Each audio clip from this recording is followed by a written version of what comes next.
Hey everyone, we're going to do a little video tonight about being conformed into the image of Christ. And one thing that I've learned is that moral people, I mean, the world does have some good, does have some principles, some responsible people um, versus irresponsible people. There are some moral people, some people that have a good heart and give towards other people, and that's all well and good. And you also have very religious people, people that read their Bible and are strict in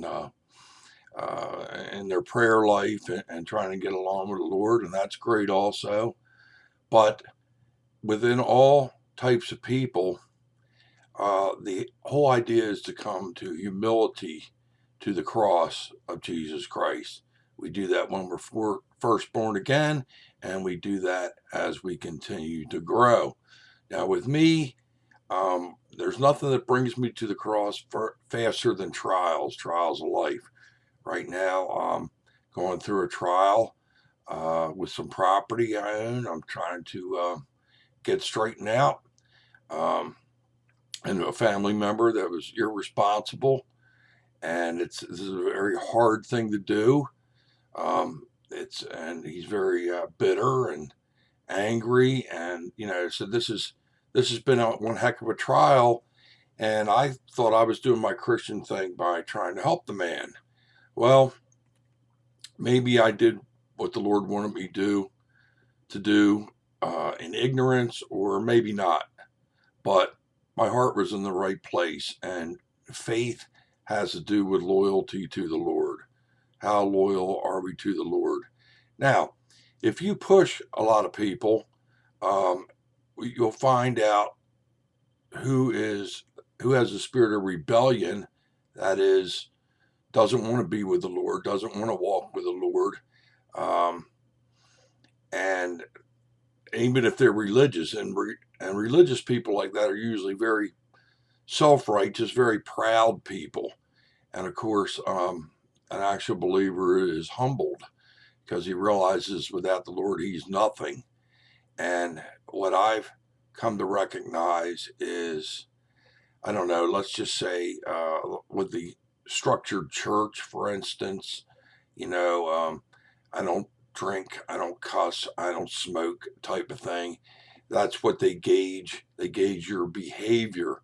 Now, I'm not saying any of those things are glorifying to God.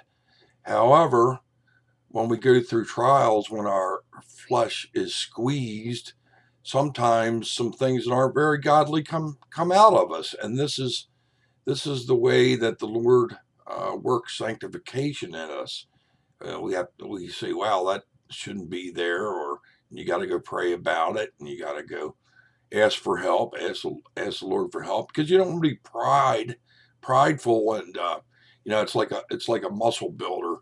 I've used this analogy before, but every time you do like this, you're pumping up the flesh. I won't cuss, I won't cuss, I won't smoke, I won't drink, whatever it is. And that's all. That just makes the flesh stronger.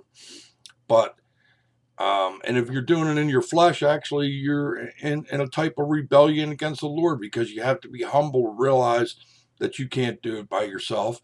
You have to ask the Lord humbly and to to help you in areas. And people that are unwilling to do that, or people that are judgmental, well, I don't think they really understand how to walk with the Lord.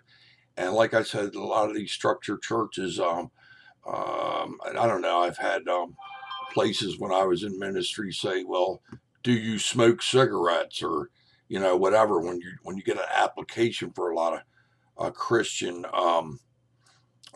foundation, Christian organizations, because that doesn't look good. That doesn't look good on their resume, who they want to put in front of people.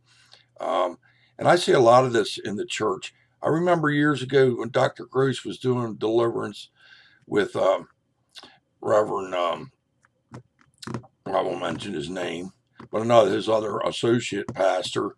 They were going in to do a deliverance on a woman, and the lady that owned the home saw the one associate pastor smoking cigarettes and says, "You're not coming in here. He's smoking cigarettes." And I remember Dr. Gross told her, "Well, your hidden pride is more dangerous to me than his obvious smoking cigarettes." So, and that's a very wise thing to see. That's a very insightful thing to see. You know, just because a brother uses foul language, when I get under duress, sometimes I do. I have to not cuss people. Uh, but a lot of them are dogs, and I use some very descriptive language when I get angry in testing, like for instance, going on now.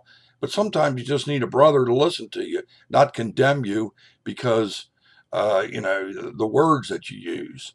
Um, it's fine if you want to correct somebody. You have to say, "Wow, take it easy on that kind of talk or something," But you don't have to be so self-righteous and stuffy that you say, "I don't listen to you. That's horrible. You call yourself a Christian and you make videos on YouTube." This is all pride as far as I'm concerned. Religious pride, but nonetheless pride. And it's important to be a friend, to know how to be a friend to people. It's important to show love to people, not condemnation, but love. Now, you can also be firm. You can be firm if you're stumbling other people, causing other people to sin, and that's what they have elders for. But let's not overreact in our self-righteousness, because again, we're all fallen humanity.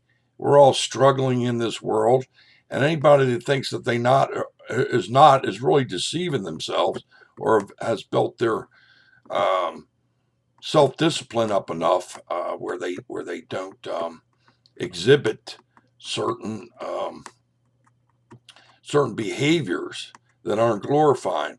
But I really do believe, like Dr. Gross said, if you're truly born again of the Lord and you have some maturity, um, you know, if you're offended by something, then you find a way to say it that to show love that you want to help the brother. You don't come off with a stuffed shirt kind of attitude as, "Oh, you're cursed," you know.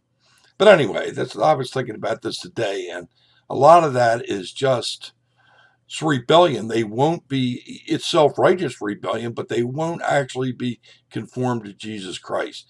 They won't actually say, "Wow, do I have some issues? Do I have some things that I need help with?"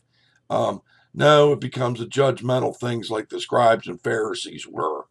So anyway, that's what I was thinking about today.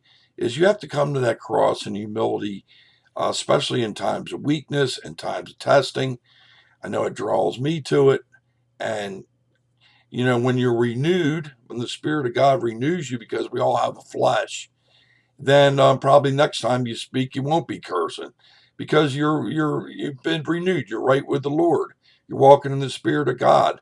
But a lot of times, you're not always 100% walking in the Spirit of God. I know one man that says he is, but I think that's pride. So anyway, this is what I want to talk about today: the self-righteous religious flesh, in particularly, versus the person who knows they need a savior and is dependent upon the Lord, because independence is the sin, and independence is rebellion. And if you're in rebellion or independent of God, that flesh will rear its head, and you see what's really in a person. Now, I get angry. I get angry like if I'm in a bad mood, somebody tries to correct me, just makes me more angry. Okay, and I'm not saying that's right, but the thing is, you got to learn how to be humble. You got to learn how to be a friend to people when people fall short, and a lot of people can't seem to muster that. All right, good day.